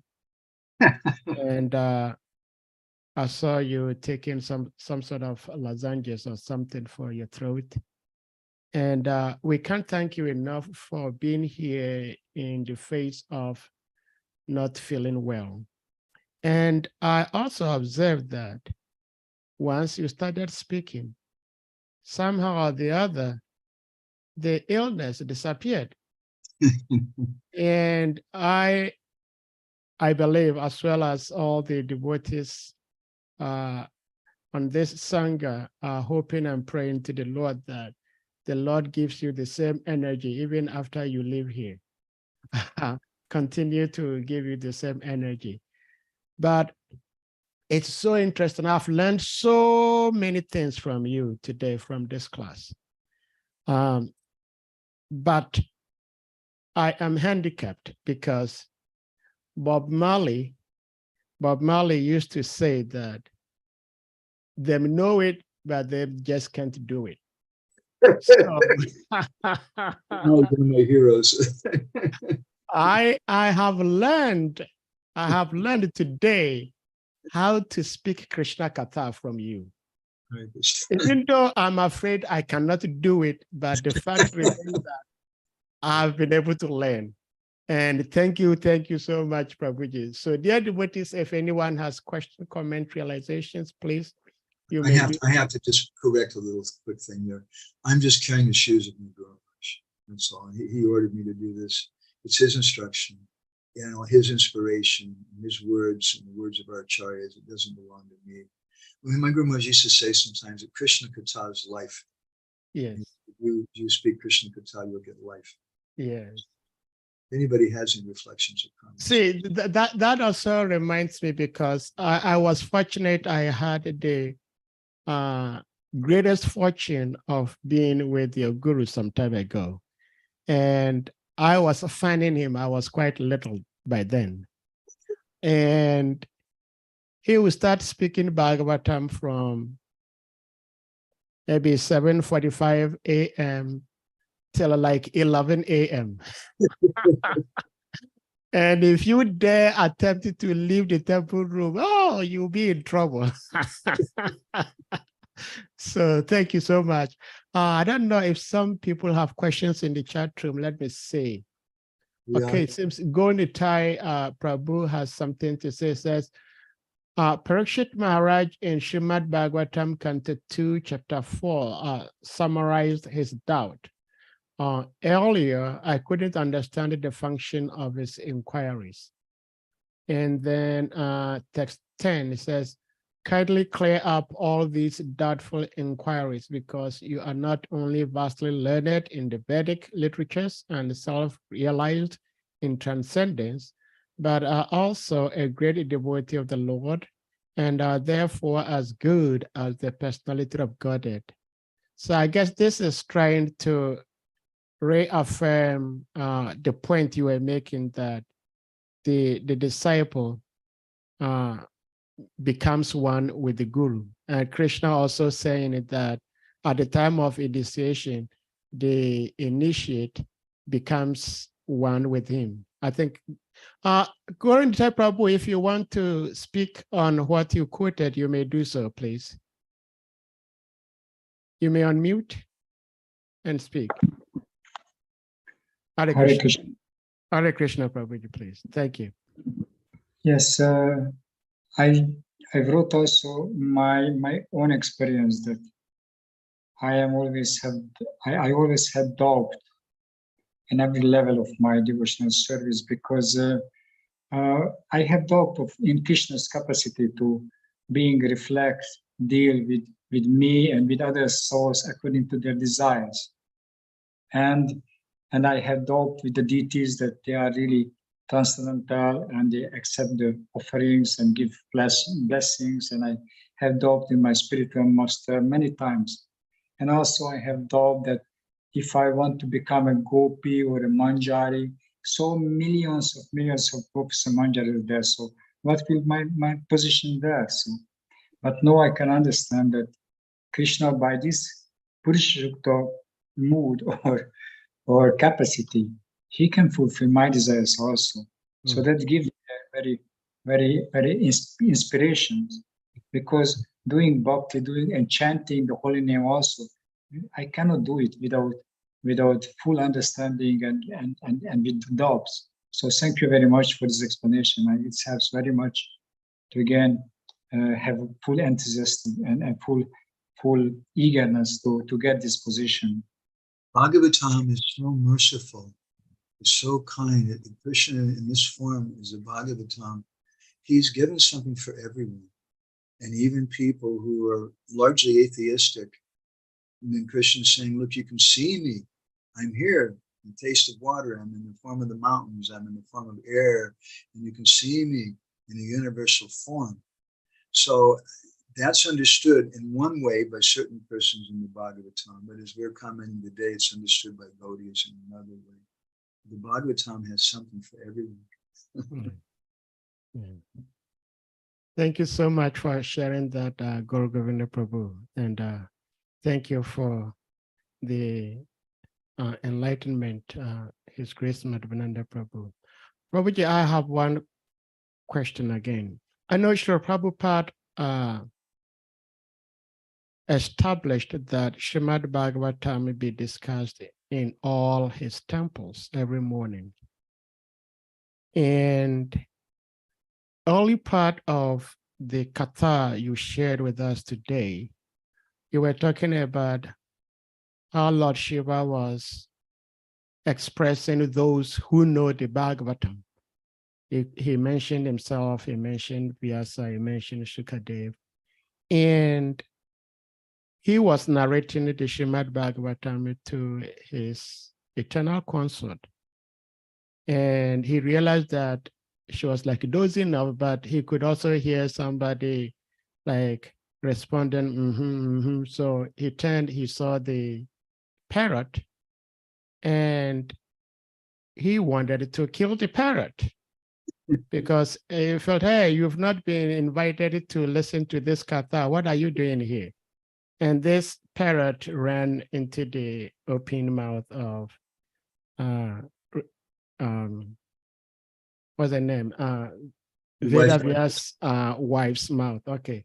So I am worse than a Mlecha, but I have some taste to hearing Bhagavatam, and sometimes impudently attempt to speak Bhagavatam also. Does that mean that those who are not qualified, because Bhagavatam, as we understand, is for Paramhamsas, and somebody like me wanting to speak Bhagavatam and wanting to hear Bhagavatam, yeah, how safe it is for somebody like me to speak and hear Bhagavatam when I'm not pure in any shape or form? That's my question. Hare Krishna. $4,000 question. It's good. Satyavati is Lila Purushottam Buddha's post. That's the name of Beatrice's wife.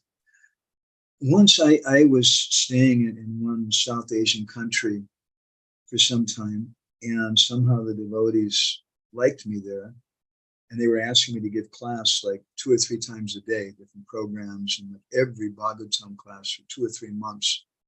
And the local sannyasi guru wouldn't give class. He would come and sit in front of me. It was very embarrassing. And that was going on. And then later I came back to India and spent some time with my Guru Maharaj. And then I was flying back to that country, and I happened to be in the airport with my Guru Maharaj. He was flying to one place, I was going to another. And we were alone together for a moment, and I took the opportunity to express my concerns, which are exactly the same as what you just said. I said, Guru Maharaj, I'm afraid to go back to this country. He said, Guru Maharaj, I said, why? Vaishnavas should never be afraid. I said, Guru Maharaj, they asked me to give class a lot. And Guru Maharaj said, so you speak. I said, but Guru Maharaj, what's the point? I'm a conditioned soul. And all that happened is I just become proud. And what is the benefit? And then when I said that, my Guru Maharaj kind of looked at me like this. And he told me, he said, if anyone asks you to speak, you must. You have no other choice. And then he took his finger and he poked me in the chest really hard. And he said, Krishna. He said, but don't think it belongs to you. Just repeat what you've heard from your guru and the previous acharyas. In the 10th canto of the Bhagavatam, there's a statement, Bahu Murtika Murtikam, which describes the nature of the Advaya Tattva, Krishna's Advaya Tattva. He's non-dual, he's one. But Bahu Murtika Murtikam, that one Krishna has become many. In his commentary, Sarthadarshini, Vishnu Chakravarti Thakur says, Chinmayinam Nanati Pyakyam Abhipretam, that just as the name of Krishna that I got from my Gurudev is one name. Gurudev may have just told me one time, like we had Bhagavatam with Gopa Kumar heard from his Guru one time the mantra. But that from that one name, the name becomes many.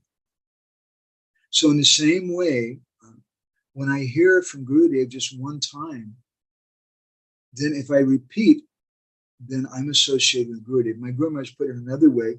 He said the function of Guru is to speak Krishna Katha, and the function of the disciple is to hear Krishna Katha. And then when Guru says you speak, then the disciple speaks. But my Guru Maharaj said, what does he speak? He just repeats what he heard from his Guru. And that kirtan of the disciple is another name for Shravan.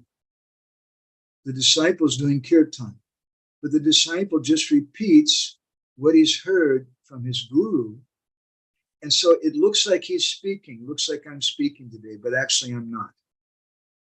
Really, I'm hearing. I'm hearing from my Guru Maharaj. He told me this, and he gave me, just like we're speaking about Purusha Shukta, and how Purusha Shukta is the object of the sacrifice, it is the sacrifice, it's the mantras.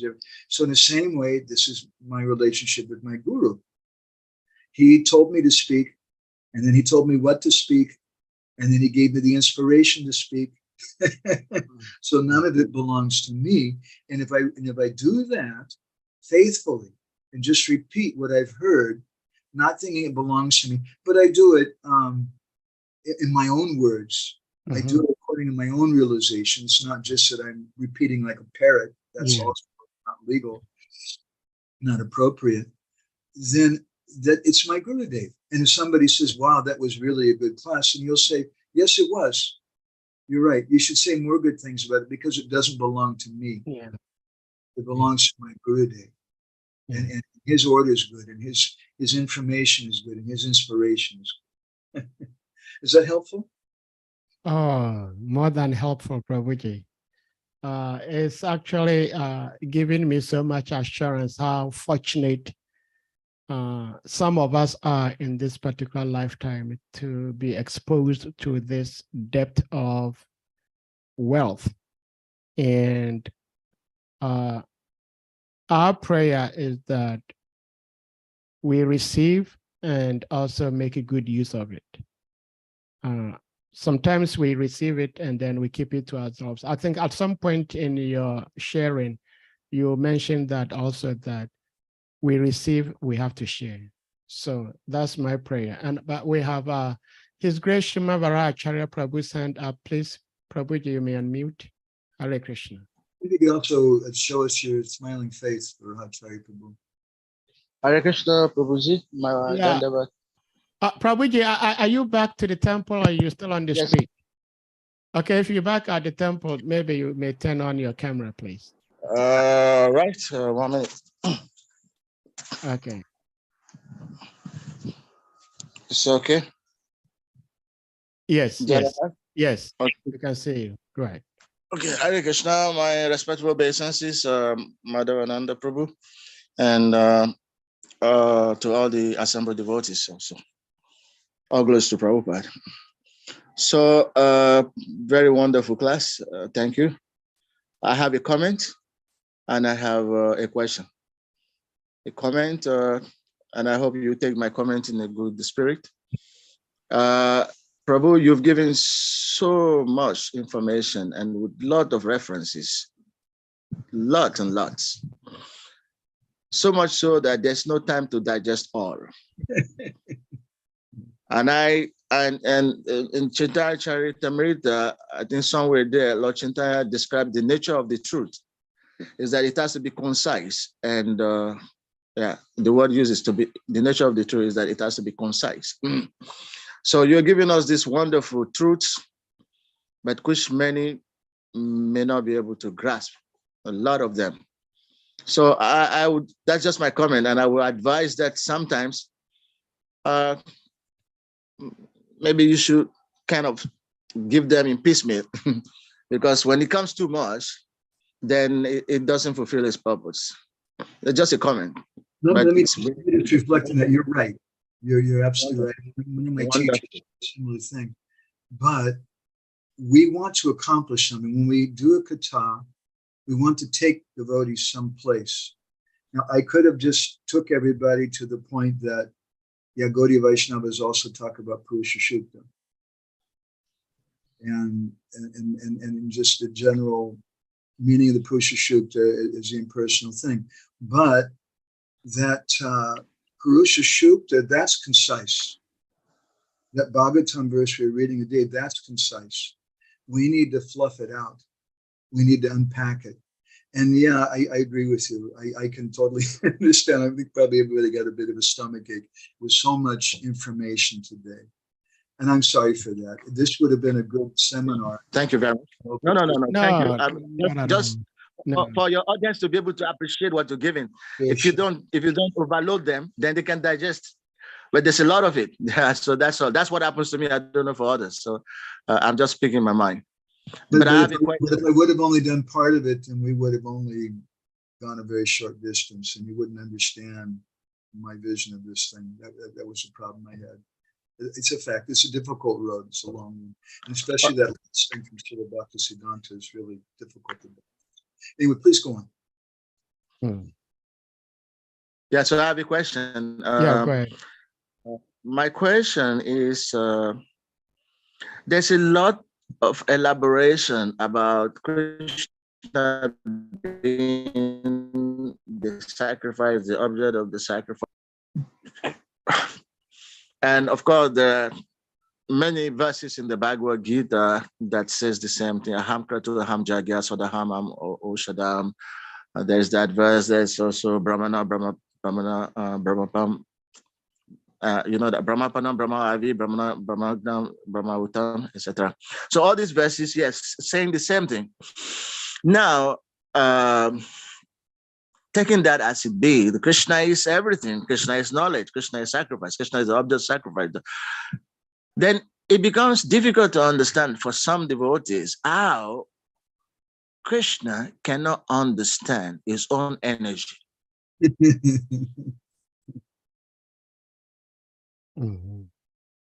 So much so that he has to come down. But then he's described as being the knowledge, the object of knowledge, the sacrifice, the object of sacrifice is everything.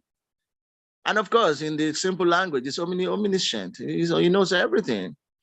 But then again, we're saying that he doesn't understand, you know, the mood, the sentiment of Radharani, and for that reason, he has to. Can you explain? Thank you. Srimad Prabhu, I don't know if you're done speaking. I see you were having connectivity issues. You are muted. Are you done? I mute myself because I finished. I don't know whether. Oh, okay. Okay. All right. Okay. Thank you. So, Madhavananda Prabhu, please, you take it up. Very much, Sriman Varaha. I'm hearing from you is so sweet and so nice. Hearing you quote these verses and things, this is an appropriate way for Vaishnavas to discuss. Krishna has everything. He's Priti Vishroy, he's Aptakam, he's Atmaram, he's completely self-satisfied. But there's one thing that he doesn't have. And that's the love of Radharani, which you touched on that also.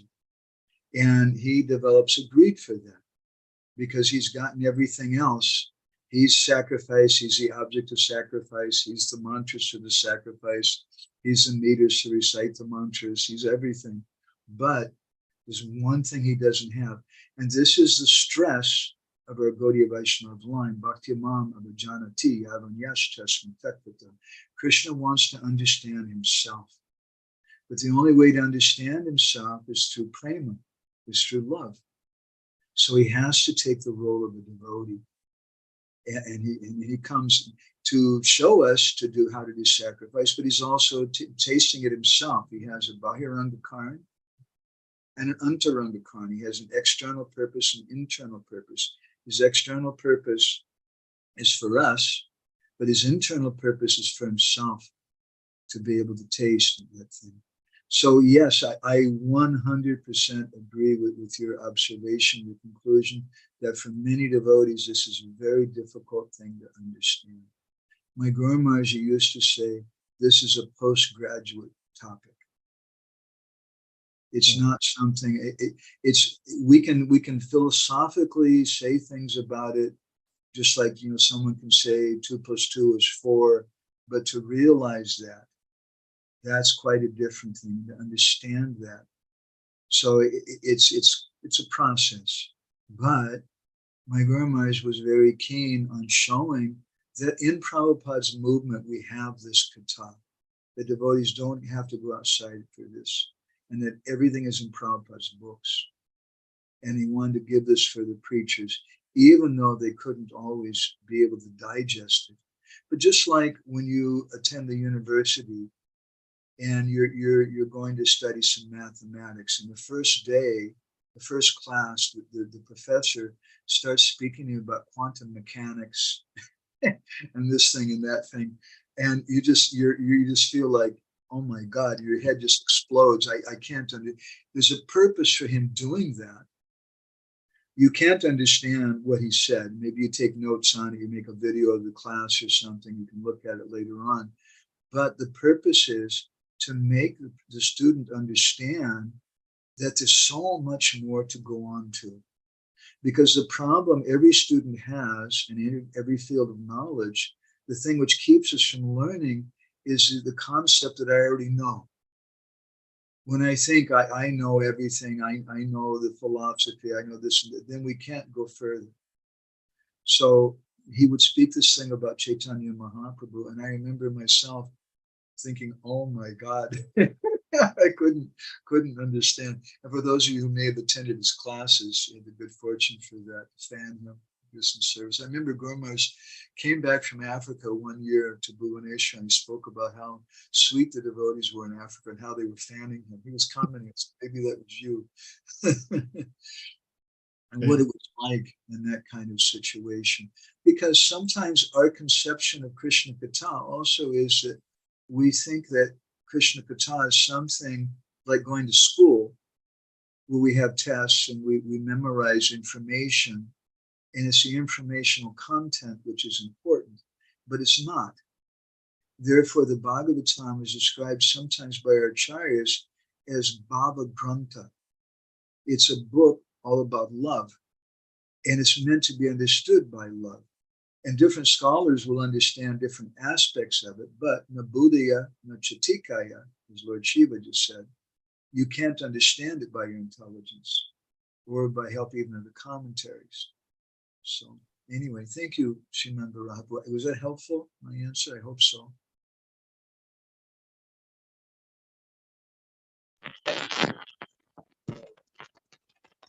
I can see, I can understand just the way everybody's dealing with you too. You're a great pillar of the community there. It's very nice to see you. Thank you. Thank you. My little contribution, which is very elementary, is that since we are all fragmental parts and parcels of the Supreme Lord, and qualitatively we are one with the Lord, and because we have this tendency to experience some sort of joy somebody is getting, I think the Supreme Lord, even though he knows that everybody is worshiping him and everybody is getting so much bliss by worshiping him, but he also at some point wanted it to become a worshiper, to also really taste it.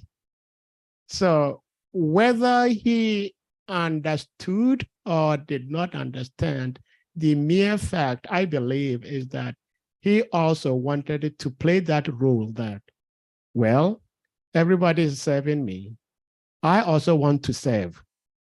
So that, like it said, that Lord Chaitanya came to teach how to serve the Lord. And I don't think there is anybody better in teaching us how to serve the Lord than the Lord himself. So that's my elementary understanding. Hare Krishna.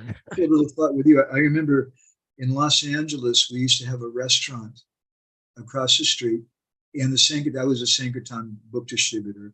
And the Sankirtan devotees, sometimes they would let us in the morning, and whatever donuts and pastries and whatever were left over from the day before, they would let us have it. It was a real special treat. Now, I remember once a couple of Gurukuli boys who were about 16 years old, they got the key and they went in the restaurant. Nobody was there. And they just ate practically everything you can imagine. 16-year-old Gurukuli boy, you can imagine. So Krishna's like that Gurukuli boy. When he came to be a devotee, all of a sudden he found himself in this great restaurant and he could have anything he wanted. And in Chaitanya Bhagavat and Chaitanya Mangal and other literatures, it's described how he was tasting the mood of Prahlad Maharaj, of Dhruva Maharaj, of Rukmini, of Lord Shiva, of so many different devotees. He's always like, wow, let me taste this one, let me taste that one, let me taste this, and let me taste that, because he never gets a chance for that. He's like that 16-year-old boy in the restaurant. He can get so many different things. But ultimately, he came because he wanted to taste Radharani's love. Which is Yeah, thank you so much. Anyone else with a question, comment before we let Prabhu go? Of course, Prabhuji is not feeling so well, so we wouldn't want to keep him here for too long than it's necessary. But if someone has something to ask, share, please, you may do so before Prabhu leaves. Hare Krishna, Prabhu. Hare Krishna, please go I ahead. was just, I was just thinking to like further contemplate this discussion that someone may ask, what's the necessity for Chaitanya Mahaprabhu for having this lila ongoing? You know, like, okay, he did it once. He tried the, he experienced the feelings of Radharani and everything. But why the next day of Brahma again in the Bauma Lila? And so I was thinking that the answer would be what you have quoted today from Chaitanya Charitamrita, that the nature of prema is like very dynamic. We can't really figure it like, okay, it was like this yesterday, it's gonna be same for the rest of eternity. It's never like that. So as the love and lovers always compete to express greater love to the beloved, and thus the love increases as well, the Chaitanya Mahaprabhu or the Krishna in that sense always has the newer and newer need to experience that role of Srimati Radharani, because her experience is always ever fresh, ever like newer and newer. That's a good introduction to Radhastami. Yeah. Yeah, which is tomorrow. Yeah. Thank you so much, Lila Purushottam Prabhu. I saw one devotee here, Ikshwaku. So, I mean, he is the direct disciple of Surya. So maybe he may share some Bhagavad Gita pastimes with us. Shriman Kavika Napur Prabhu, please you may unmute. Hare Krishna. Yeah, Hare Krishna Prabhu. I just want to use the opportunity to thank Madhavananda Prabhu for his Bindu magazine, because I'm always receiving it every a day before Ekadasi. So thank you very much, Prabhu. Always enjoying your knowledge, you know, the write-up, and we really appreciate it. I just want to say thank you. Hare Krishna Prabhu. To tell you the truth, it keeps me off the streets and out of the bars. I'm such a bad person, but I have some engagement. That's very good. Thank you for your blessings. Well, thank you so much, Prabhuji. So, I guess at this point, we're going to humbly request all the, except Prabhuji, if you want to wrap up whatever you shared with us before we bring this to a final closure. I would like to make a little comment. Please do, yes. What is the necessity? What is the purpose of having Bhagavatam classes like this? One thing, we could all just read a book. We could all sit by ourselves every day and read a book. And what is the necessity of coming together? The Bhagavatam 11.3.30 describes Parasparana Katanam Pavanam Bhagavad-yasa, that we should learn how to associate with devotees. And we associate with devotees by having Paraspara, means back and forth discussions like this. And that kind of discussion creates a community. And like in India, I live in Jagannath Puri, and there's some Brahmins who chant Purusha Shukta, and they have some concept about the Lord as a universal form. Some of them have some impersonal conception. That's okay, they're part of the community there. But we want to create a community following Srila Prabhupada. And to create that community, it's not enough even just to do kirtan, as Srila Bhaktisiddhanta said. but we need to have kirtan and Krishna Katha. And that will help us to create community. So I can see you have a beautiful community. There's so many wonderful devotees, and Sriman Varaha Prabhu is very learned and nice, thoughtful devotees. In those kinds of discussions amongst yourselves, you'll come closer together. You'll get strength and be able to do bhakti better. So I'm so happy to see you doing this. Thank you. Thank you so much, Prabhuji. And we're happy to hear this from you because we meet 5 days in a week, Monday through Friday, which is quite interesting and beautiful. So thank you for what you just shared with us. And at this point, Prabhuji, see, I forgot to understand that you're speaking to us from India. So it's pretty much late your time.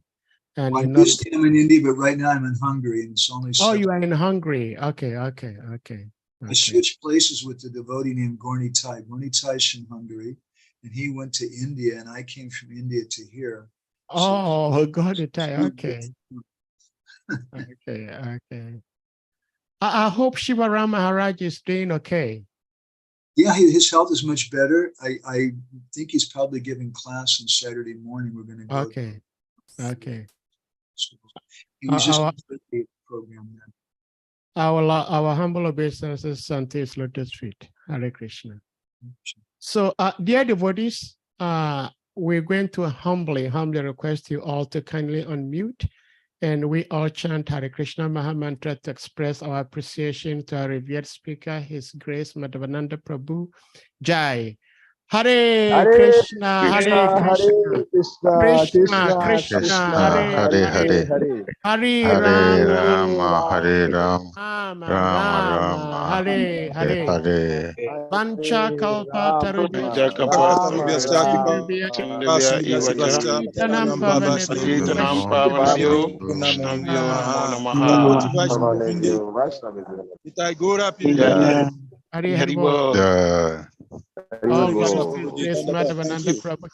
Thank you so much.